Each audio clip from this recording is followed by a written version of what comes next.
bersaksi? Ini nyambung. Silakan dulu. Ada yang mau bersaksi nggak seminggu kemarin? Hah? Nggak ada ya? Kalau gitu saya bersaksi sama menit ya. Kemarin saya kesaksian nih. Minggu kemarin kan banyak yang banjir tuh ya, Bapak Ibu, sebelum kita masuk film.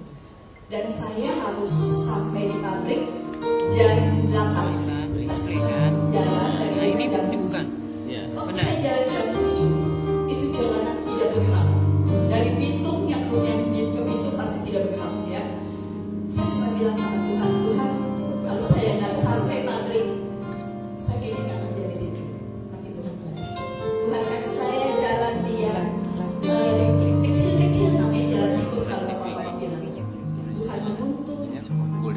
Itu jalanan kayaknya nggak ada mobilnya. Cuma saya doang jalan satu mobil, Bapak Ibu sekalian. Ya Tuhan baik. Kalau saya lihat itu di jalan tol tidak bergerak sama sekali. Rupanya dari Bonjol. Tuhan baik. Apapun yang Tuhan mau kerjakan buat kita, semua pasti baik. Asal kita mengandalkan Tuhan. Waktu Tuhan yang terbaik buat kita semua. Ya Bapak Ibu ya. Waktu saya sampai jam 8 kurang 10, kita mau mulai devotion saat ini. Kemudian saya pimpin doa. Jadi tidak mempermalukan Tuhan. Saya cuma minta Tuhan jangan permalukan saya di hari pertama, gitu ya. Nah, Bapak Ibu kita terus mengandalkan Tuhan. Kadang-kadang waktu Tuhan bukan yang terbaik buat kita, tapi percaya Tuhan akan memberikan waktunya yang terbaik buat kita. Sebelum kita masuk firman, kita mendengarkan satu pujian waktu ya. Silakan sis Ana. Nanti Bapak Ibu harus semangat ya dengan firman-Nya ya.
Wow.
tapi waktu-Mu lah yang terbaik dalam kehidupan kami. Kami telah memuji-muji Engkau, menyembah Engkau.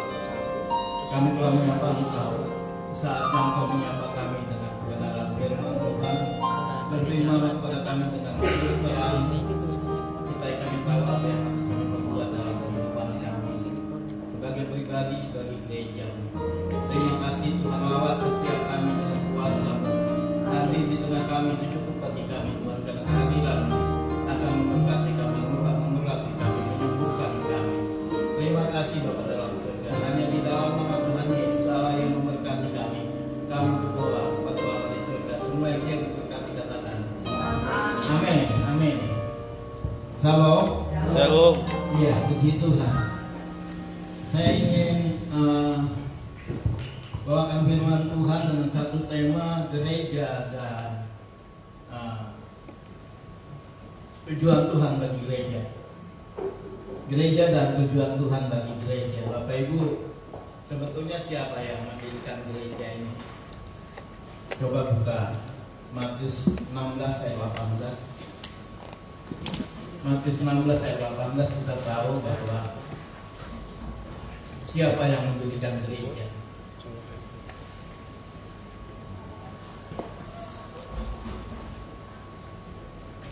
Yang sudah dapat boleh baca, ini cerita tentang pengakuan iman sebetulnya. Menurut kalian siapa aku ini, kata Tuhan Yesus. Lalu ada yang bilang Yesaya, ada yang bilang. Lalu Petrus bilang, lalu Yesus bilang, kalau menurut kamu siapa aku ini? Ya, jadi dia tanya dulu, menurut orang siapa aku ini, lalu menurut kamu siapa aku ini? Lalu dari pengakuan itu Yesus keluar kata-kata ini. Silakan baca Bapak. Matius 16.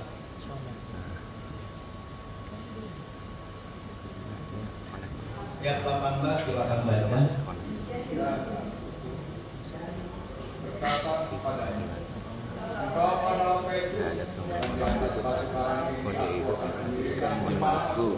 Dan Allah maut tidak akan menguasainya.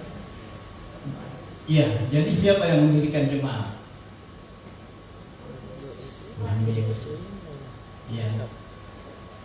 Kenapa kita bingung menjawabnya? Karena kita bingung dengan kata jemaat sebetulnya. Yesus ini dari denominasi apa sih? Karismatik, Protestan atau? Ya. Lalu gereja yang dia dirikan itu mana? Ya. Karena kita harapan kita, bayangan kita kalau gereja itu besar. Ya, betul. Sementara Yesus cuma hanya punya 12 jemaat. Itulah gerejanya dia. Ya. Itulah gerejanya Tuhan. Dan Bapak tahu bahwa Yesus mendirikan jemaat dengan tujuan. Betul? Segala sesuatu yang dijadikan Tuhan di dunia ini ada tujuannya. Dan gereja juga punya tujuan. Ya. Gereja juga punya tujuan. Kita lihat tadi satu alat yang tidak mencapai tujuannya. Ya. Kira-kira begitulah kejengkelan Tuhan ketika melihat sesuatu dibeli tidak mencapai tujuan. Iya. Padahal saya sudah siapkan PowerPoint untuk pelajaran ini. Mari kita buka 2 Petrus. 1 Petrus 2 ayat 8-9. Ini sebetulnya yang firman Tuhannya. 1 Petrus 2 ayat 9 dan 10. Ya. Inilah tujuan Tuhan bagi gereja. Tetapi kamulah bangsa yang terpilih, imamat yang rajani, bangsa yang kudus, umat kepunyaan Allah sendiri, supaya kamu memberitakan perbuatan-perbuatan besar dari Dia yang telah memanggil kamu keluar dari kegelapan kepada terangnya yang ajaib. Kamu yang dahulu bukan milik umat Allah, tetapi sekarang telah menjadi umatnya. Yang dahulu telah tidak dikasihani, sekarang telah beroleh belas kasihan. Inilah gereja, Bapak Ibu. Apa gereja? Kalau menurut teks ini, di sana dikatakan kamu, ya, kamu gereja. Yesus tidak ngomong organisasi, Yesus tidak ngomong bangunan. Coba katakan di sebelah kiri kanannya, kamu gereja. Ya, kamu gereja, bukan yang lain. bukan organisasi. Memang pengertian pengembangan gereja mengembang menjadi ada pengertian organisasi, ada gedung, ada sinodenya, ada denominasinya. Tapi sejak awal sampai kisah para rasul, Yesus tidak pernah ngomong tentang organisasi. Dia ngomong tentang kamu, bukan yang lain. Kamu. Siapa kamu? Ya. Siapa gereja? Ini sering diangkat oleh para teolog sebagai hakikat gereja. Gereja adalah orang-orang yang dipanggil keluar dari kegelapan menuju pada terangnya yang ajaib. Itu ayat yang 9 tadi yang terakhir, itulah hakikat gereja. Hakikat gereja, orang-orang yang keluar dari kegelapan dan pada terangnya ajaib. Kumpulan orang yang sudah dikeluarkan daripada kegelapan. Bagaimana itu prosesnya? Inilah sebetulnya mujizat yang terbesar ya dalam kehidupan kita. Bukan dari kanker atau bisnis dipulihkan. Itu kecil sekali bagi Tuhan. Ya, kecil sekali untuk membuat semua itu. Tapi yang terbesar sampai Yesus rela untuk mati ini. Ya, kamu yang dulu bukan umat Allah. Bukan umat Allah, saya dulu bukan umat Tuhan. Tapi setelah saya menjadi gereja Tuhan, saya diubahkan menjadi umat Tuhan. Dulu kamu gak dikasihani, sekarang dikasihani Tuhan. Ya. Tuhan punya kewajiban terhadap kita. Karena ketika kita percaya, dikatakan kita diangkatnya menjadi anak-anak Allah. Ya. Yohanes berapa? 1:12. Ya. Ketika kamu percaya, kamu diberikan kuasa untuk menjadi anak-anak Allah. Nah ini, ya. Jadi itulah gereja. Dulunya bukan umat Tuhan, sekarang menjadi umat Tuhan. Dulunya tidak dikasihani, sekarang beroleh belas kasihan. Ya. Kenapa beroleh belas kasihan? Karena kita sudah anak-anak Allah, bukan anak-anak gampang. Ya. Kalau bukan anak-anak Allah, kita dibiarkan saja sama Tuhan. Ya. Tapi kita orang-orang yang sudah diubahkan. Gereja Tuhan adalah kita. Dan ada status baru yang Tuhan tulis ayat 9. Kamu adalah bangsa yang terpilih. Ya, ada pujian katakan kita dipilih dari segala bangsa. Ya. Kita orang-orang yang dipilih Tuhan. Bangsa yang terpilih. Bukan kita yang memilih, tapi Tuhan yang memilih kita. Kalau kita yang memilih, Roma sekali dan mungkin subjektif atau objektif ya, bisa salah pilih. Roma sekali pilihan kita. Tapi ketika Tuhan yang memilih kita, maka itu kuat sekali. Imamat yang rajani. Kita imam-imam, kita bisa mewakili umat Tuhan kepada Tuhan dan mewakili Tuhan juga kepada umatnya. Keimaman itu ada pada kita ketika kita menjadi gerejanya. Baru kepunyaan Allah, ya, bangsa yang kudus. Bangsa yang kudus itu apa Bapak Ibu? Ya, dikhususkan. Dikuduskan itu bukan cuma dikuduskan, tapi dikhususkan. Kenapa Israel harus menyeberang laut? Ya, supaya dia tidak kembali ke mana Mesir lagi. Cuma kadang-kala orang yang sudah keluar dari Mesir, Mesirnya masih di dalam dia. Ya, itu yang sulitnya. Sudah keluar dari Mesir, tapi Mesir masih dalam dia. Sehingga seringkali pengennya kembali ke Mesir aja.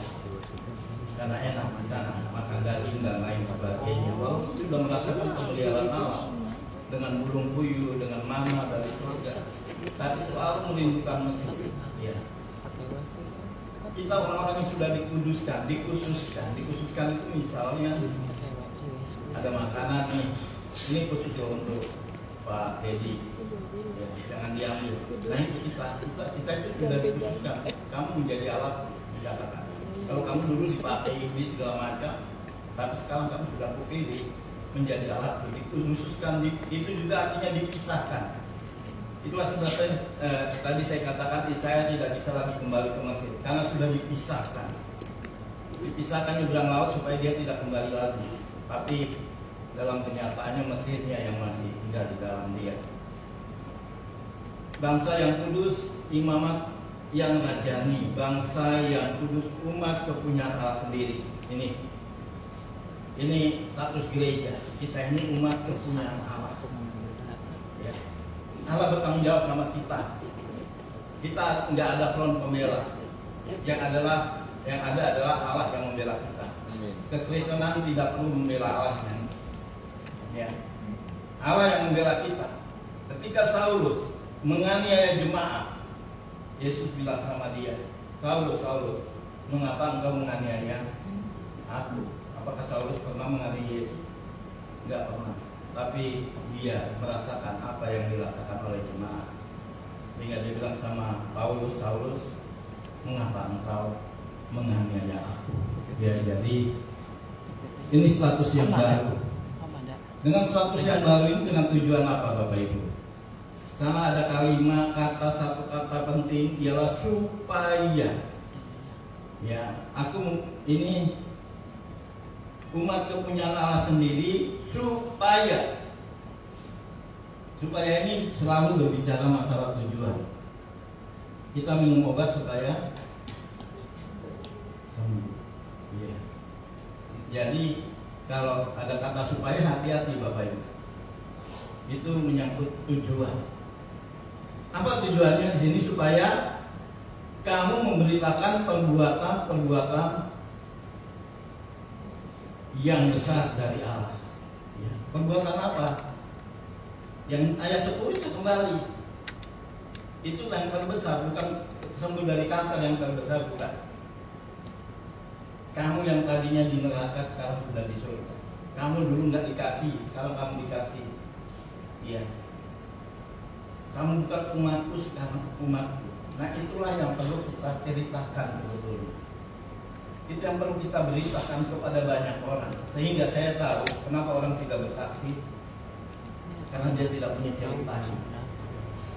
Iya enggak kita cerita, kita diubahkan Tuhan. Ada enggak pengalaman bersama dengan Tuhan? Sebetulnya cuma bersaksi itu, cuma cerita aja. Dan Lukas pakai kata itu. Ya, Roh Kudus turun ke atasmu dan kamu akan menjadi saksiku. Ya, Yerusalem, Yudea, Samaria sampai seluruh dunia. Saya suka dengan istilah yang Lukas angkat. Ya, bukan presentasi. Presentasi kita bisa ngomong ini kecap nomor 1 tanpa kita pakai. Tapi kalau bersaksi tidak bisa. Bersaksi itu kalau ada tabrakan di sana, tidak ada saksi diambil dari sini. Ya, ada seorang yang menyaksikan sungguh-sungguh, yang mengalami, sehingga saya tahu bahwa orang yang tidak bisa bersaksi adalah orang yang memang belum pernah mengalami Tuhan dalam kehidupannya. Karena bersaksi sesungguhnya adalah hanya menceritakan bagaimana perbuatan Tuhan kepada saya. Saya juga sama seperti itu. Saya dulu juga begitu, ya. Tapi suatu hari ada orang yang bilang, coba kamu berdoa pada Yesus. Saya coba berdoa pada Yesus, saya sembuh. Gimana itu mau nggak mengalami seperti apa yang saya alami? Cuma cerita doang sebetulnya, cerita apa yang saya saksikan. Dan kalau kita bersaksi, nggak ada penistaan. Ya. Karena itu pengalaman saya.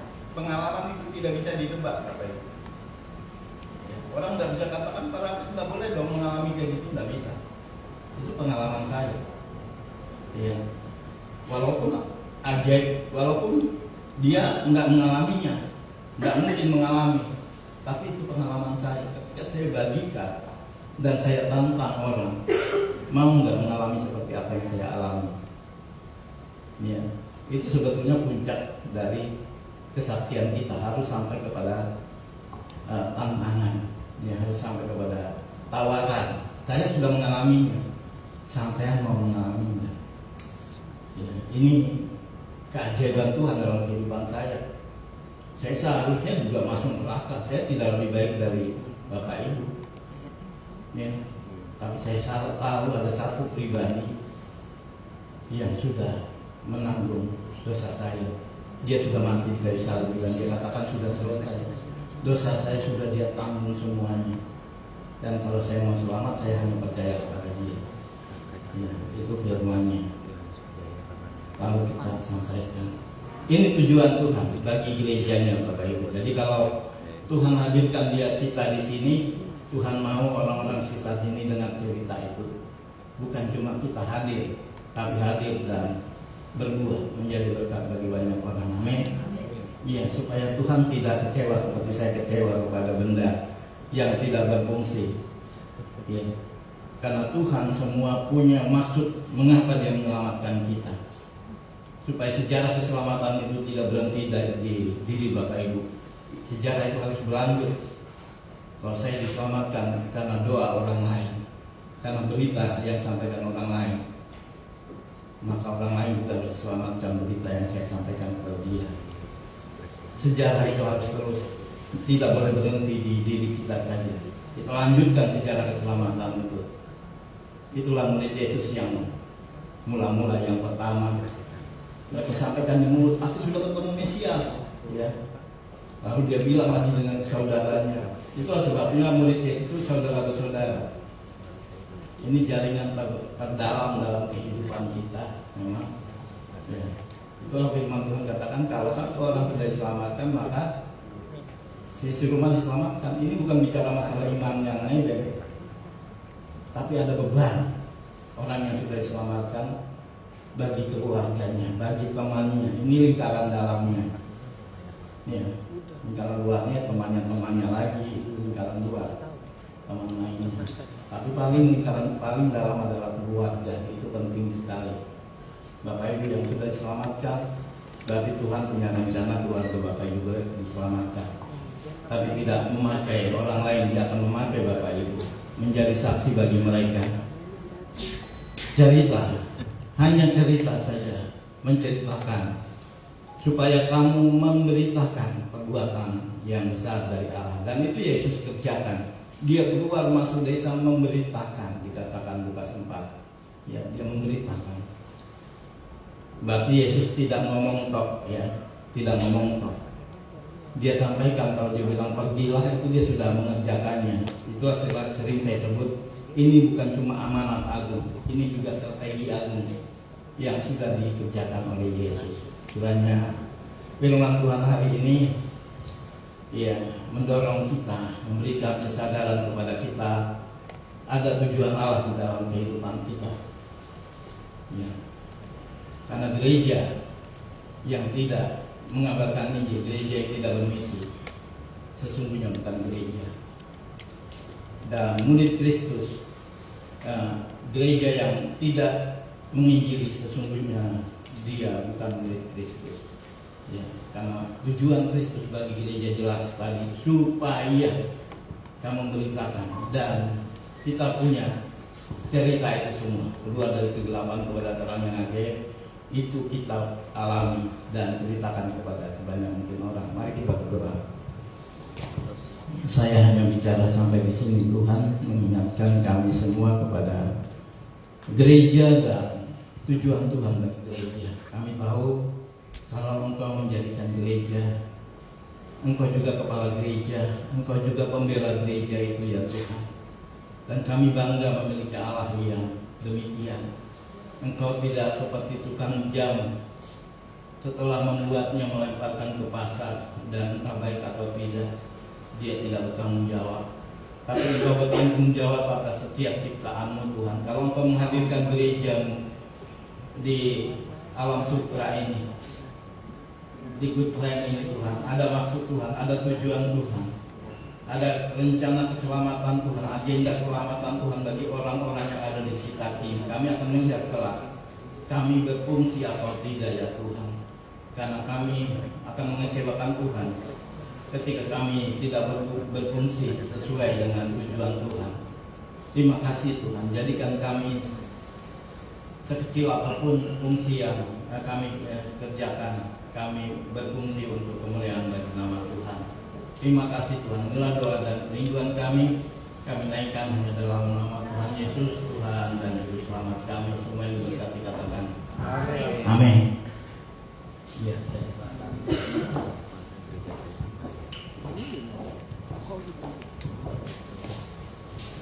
Ya, terima kasih buat hambanya Pak Raffles Madiana. Hari ini beliau berulang tahun yang ke-60 ya Pak. Selamat ulang tahun Pak Raffles. Semoga Bapak diberikan terus umur panjang, kesehatan, berkat melimpah Pak. Bapak Ibu, kita akan memberikan yang terbaik untuk pekerjaan Tuhan di tempat ini. Kita berdoa. Bapak di dalam surga, Tuhan, terima kasih buat kebaikan Tuhan sepanjang minggu ini yang sudah kami rasakan Tuhan. Terima kasih untuk firman Tuhan yang sudah kami dengar. Kiranya tempat ini Tuhan terus berkati untuk menjadi berkat buat banyak orang Tuhan. Terima kasih Bapak, kalau sebentar kami akan memberikan persembahan yang terbaik untuk pekerjaan Tuhan. Kiranya Tuhan berikan yang terbaik pula buat kami. Tuhan sudah memberikan itu untuk setiap kami Tuhan sepanjang minggu ini. Kami mengembalikannya. Terima kasih Tuhan Yesus. Terima kasih Bapak. Kami siap memberi hanya di dalam nama Yesus. Haleluya. Amin. Ya, kita naikkan satu pujian Allah sanggup. Udah bisa ya, yang sininya.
Yang tak pernah didengar telinga,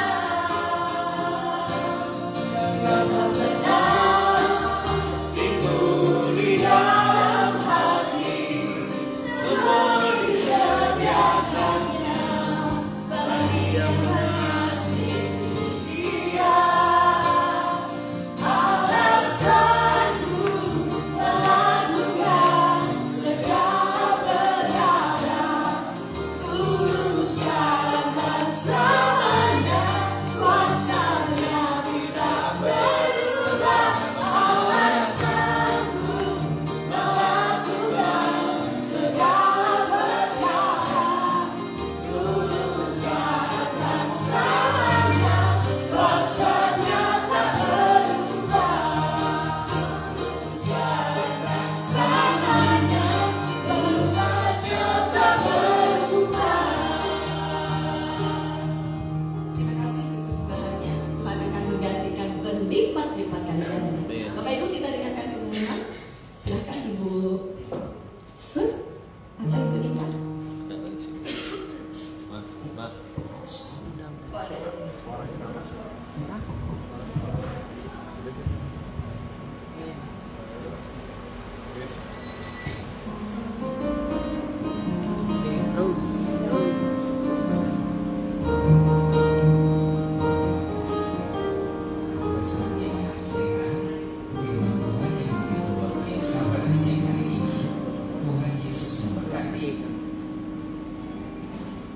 Seluruh jemaat diundang hadir dalam ibadah komsel online setiap hari Jumat pukul 7:30 malam.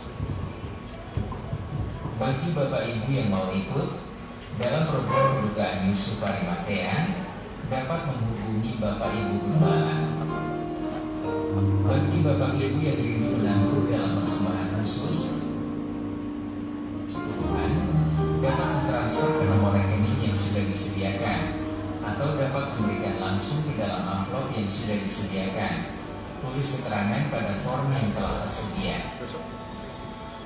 Bila Bapak Ibu memiliki kerinduan ingin didoakan di dalam nara doa, dapat menghubungi Bapak Pendeta James Henry. Hubungi nomor telepon yang sudah disediakan. Bila Bapak Ibu memiliki kerinduan di dalam konseling, dapat menghubungi Ibu Evangelis Desi Tansil. Hubungi nomor telepon yang sudah disediakan. Bila Bapak Ibu memiliki kerinduan untuk dibaptis, dapat menghubungi Bapak Pendeta Dr. Jaya Johannes MPH dan Saudari Ruth. Hubungi nomor telepon yang sudah disediakan. Bila Bapak Ibu memiliki kerinduan untuk menabur untuk pengembangan pekerjaan Tuhan di tempat ini, dapat mentransfer ke nomor rekening yang tersedia. Jika Bapak Ibu ingin memberikan langsung, dapat masukkan ke dalam amplop yang sudah tersedia. Bila Bapak Ibu Saudara ingin mendaftarkan diri di dalam pemberkatan pernikahan, dapat menghubungi Misyaki atau Evangelis Desi Tansil. Hubungi nomor telepon yang sudah tersedia. Jika Bapak Ibu Saudara membutuhkan pelayanan pastoral seperti kedukaan, pindah rumah, orang sakit, dapat menghubungi Bapak Pendeta Douglas dan Bapak Pendeta Dr. Jaya Johannes. Hubungi nomor telepon yang tersedia. Jika Bapak Ibu ingin menabur dalam persembahan diakonia, dapat mentransfer ke nomor rekening yang tersedia, atau jika mau memberikan langsung, bisa memasukkannya ke dalam amplop yang sudah tersedia dan tulis keterangan untuk diakonia pada form yang sudah tersedia. Selamat datang jemaat yang baru pertama kali hadir. Jika Bapak Ibu Saudara belum memiliki tempat ibadah yang tetap, kami dengan penuh sukacita mengundang Bapak Ibu Saudara untuk kembali hadir dalam ibadah minggu depan. Seluruh jemaat diundang kembali hadir dalam ibadah minggu depan. Firman Tuhan akan disampaikan oleh hambanya, Bapak Evangelis Maksmante Eni Ferdinand Roring. Selamat hari Minggu, Tuhan Yesus memberkati. Ya, terima kasih pengumumannya. Satu lagi, untuk tanggal 17 Juli mendatang, minggu depan, kita WBI hari Kamis ada ibadah lagi di tempat sini ya, yang akan dibawakan nanti oleh hambanya Ibu Yuliana, dan PBI juga ada ya, PBI mungkin nanti di luar sana. Jadi Bapak Ibu bawa teman-teman sebanyak-banyaknya ke sini ya, kita akan berfellowship bersama. Ingat tanggalnya 17 Juli jam 3 sore ya, Bapak Ibu ya. Terima kasih. Saya undang untuk doa syafaat Ibu Nita. Baik Bapak Ibu, untuk mengakhiri ibadah pada pagi hari ini, saya sudah untuk berdiri. Kita akan berdoa syafaat terlebih dahulu sebelum kita menerima berdoa berkat. Haleluya. Terpujilah namamu Tuhan, Allah yang bertahta di dalam kerajaan surga. Terima kasih buat pagi hari yang indah ini Tuhan, karena Tuhan kami telah memuji, memuliakan, meninggikan namamu, bahkan kami telah mendengarkan firman-Mu ya Bapa. Biarlah Tuhan kami boleh menjadi gereja-gerejamu ya Bapa, umat-umat-Mu Tuhan, yang terus dapat mengembangkan pelayanan kami, dan dapat Tuhan Yesus menjadi hamba-Mu yang benar-benar setia Tuhan. Terima kasih buat firman-Mu pada pagi hari ini ya Bapa. Tuhan berkati Pastor Raffles Tuhan. Biarlah kiranya Tuhan terus pakai dimanapun dia berada, dimanapun dia ditugaskan Tuhan. Banyak jiwa-jiwa dikuatkan, dimenangkan, bahkan bertobat ya Bapak. Terima kasih Tuhan, terima kasih. Terutama Tuhan kami berdoa buat Pastor Raffles yang kemarin berulang tahun ya Bapak. Tuhan terima kasih buat penyertaan-Mu sepanjang hari sampai hari ini ya Bapak. Terima kasih Tuhan untuk hari-hari ke depan kami terus Tuhan berdoa buat kesehatannya, buat pelayanannya, buat keluarganya, buat sukacita damai sejahteranya. Tuhan terus berikan buat Pastor Raffles ya Bapak, sehingga Tuhan dia boleh dengan maksimal terus melayani Tuhan. Terima kasih Bapak, terima kasih. Kami juga berdoa Tuhan buat para hamba-hamba-Mu yang telah melayani pada pagi hari ini ya Tuhan. WL, singer, pemain musik, kasih Tuhan, HP Tuhan Yesus Asia pendoa ya Bapak. Biarlah semuanya Tuhan kami tahu ya Bapak, apapun yang kami lakukan tidak pernah sia-sia untuk Engkau Tuhan. Dan kami percaya Engkau memperhitungkan waktu-Mu adalah yang terbaik bagi kami ya Bapak. Terima kasih Tuhan. Terima kasih buat jemaat-Mu yang telah setia pada pagi hari ini mau datang ya Bapak, untuk bersama-sama memuji memuliakan nama-Mu. Kami percaya Tuhan telah disenangkan oleh hal ini ya Bapak, oleh ibadah kami ya Bapak. Terima kasih Tuhan, terima kasih. Kami berdoa juga buat tempat ini ya Bapak. Biar kiranya Tuhan di tempat ini ya Bapak, terus Tuhan berkati ya Bapak usaha di tempat ini, Pak Ipan, Bu Yuli Tuhan, dan yang lainnya Tuhan. Kami percaya Tuhan terus tambahkan pelanggan-pelanggannya ya Bapak. Terima kasih Tuhan. Kami berdoa juga buat bangsa dan negara kami ya Tuhan. Biar kiranya terus ada dalam keamanan, kedamaian Tuhan. Kami yang di dalamnya Tuhan boleh terus menikmati hasil alamnya. Kami boleh terus diberkati dalam berbagai hal ya Bapak. Terima kasih Tuhan. Dan juga Tuhan kami berdoa buat Bapak Gembala, tim Gembala, wakil dan semuanya Tuhan, pengurus Benton juga dan Alam Sutra ini Tuhan. Biar terus ada kesatuan hati di dalam kami melayani Engkau. Terpujilah nama-Mu Tuhan. Kalau sebentar kami akan berpisah, biarlah kiranya kami mau menerima berkat yang daripada-Mu ya Bapak. Terima kasih.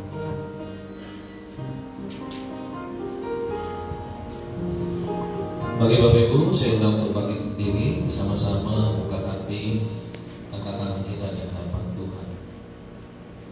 Kembalilah ke aktivitasmu dengan damai sejahtera sukacita dari Tuhan.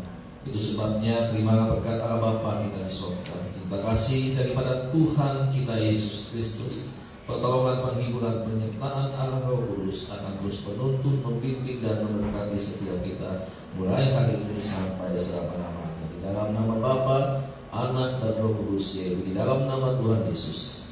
Setiap kita yang diberkati dengan iman, bersama-sama kita katakan amin.